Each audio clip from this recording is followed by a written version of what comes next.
Hey Ford Ranger Forum, this is Chris. My second video.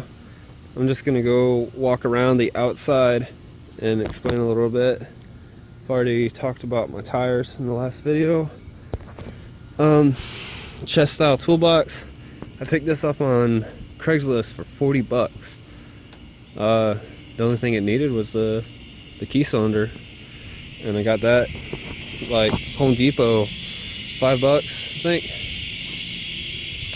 Fishing pole carriers, a CB antenna. I got that from a truck shop for like 20 bucks. Accessories were a little bit more. You can see, first thing you can notice is that I'm body lifted, obviously, because of the spacing between the hitch and the bumper. But I made this bumper using the original bumper's frame horn bolt brackets.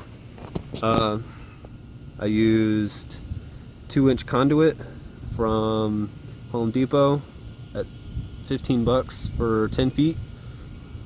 I think I used about just the 10 feet. Just cheap $20 lights from AutoZone, just because my tail lights are tinted. So it makes it easier to back up at night.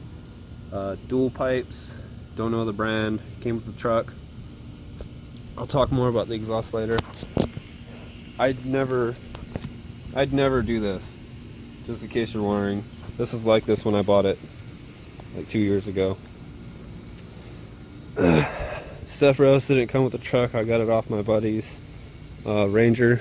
He threw a 5.0 in it, helped him throw a 5.0 in it, and he gave me a lot of parts off of Explorer to play with. Front end grill guard came with the truck, don't know the brand. IPF fog lights. Badlands 9,000 pound winch I got from Harbor Freight.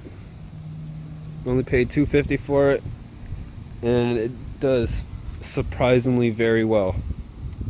This is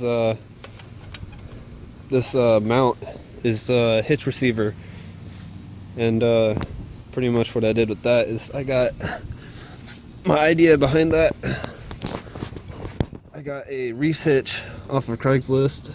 I cut it the size, and then I welded it all the way around, and it's held up surprisingly. I pulled I've already had to pull a Ram 2500 out of a mud hole, and I've had to do it sideways, so it hasn't flexed, hasn't torn or anything, so it's holding. So I'm really surprised about that. This is a NATO. This is called a NATO connector. It's pretty much a 500 watt 24 volt connector. There's only 12 volts running through it, but it's used for military vehicles. I got my hands on one of those. So in the rear I got another connector, so if I needed it in the rear, all I had to do, disconnect the hitch pin, disconnect the NATO connector, and throw it in the rear.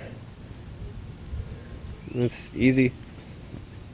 So I painted my side flares, wall flares, and yeah, next video is going to be interior, everything undone. Oh yeah, and the trim around the license plate, it lights up. It's a $20 thing from AutoZone. It just lights up white when you hit your brakes. It turns red. That's it. All right, thank you.